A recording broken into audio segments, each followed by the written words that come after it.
About 20 U.S. Democrat senators, including some senior Democrats, have written to the American President Joe Biden to express their very serious concerns about a potential deal between the United States, Saudi Arabia and the State of Israel.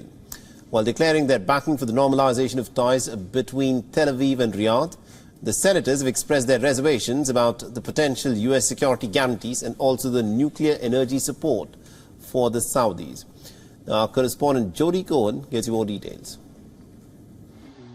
The letter comes after two historic visits by Israeli ministers to Riyadh in the past week, and after US National Security Council spokesman John Kirby said that a basic framework on a deal has been reached, although there is still much work to do.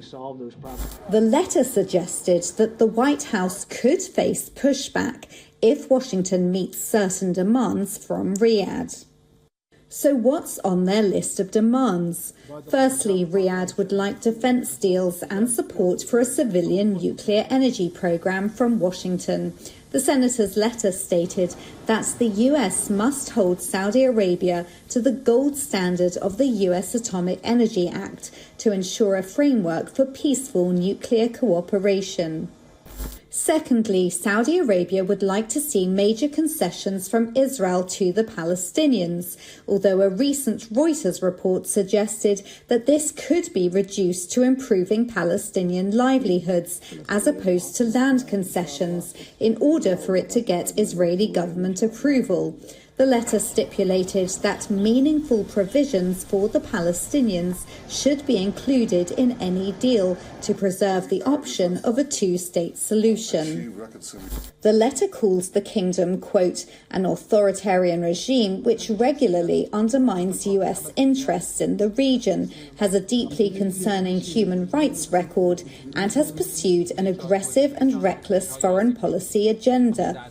The senators suggested there needs to be a high level of proof that a third demand from Saudi Arabia, a defence treaty, aligns with US interests.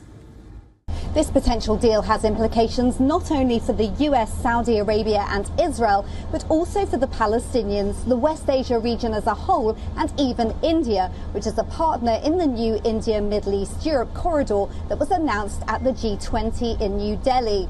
So how could the potential defence pact issue be resolved? The Reuters report suggested the Saudis might agree to a lesser security deal similar to the arrangement between the US and Bahrain in order for the US government not to need congressional approval. It's thought that the US could also designate Saudi Arabia as a major non-NATO US ally, a status that Israel already has. Meanwhile, commentators suggest that the deal would need to be completed over the next couple of months before the US presidential election campaign gets underway. This is Jody Cohen for WION World as One. WION is now available in your country. Download the app now and get all the news on the move.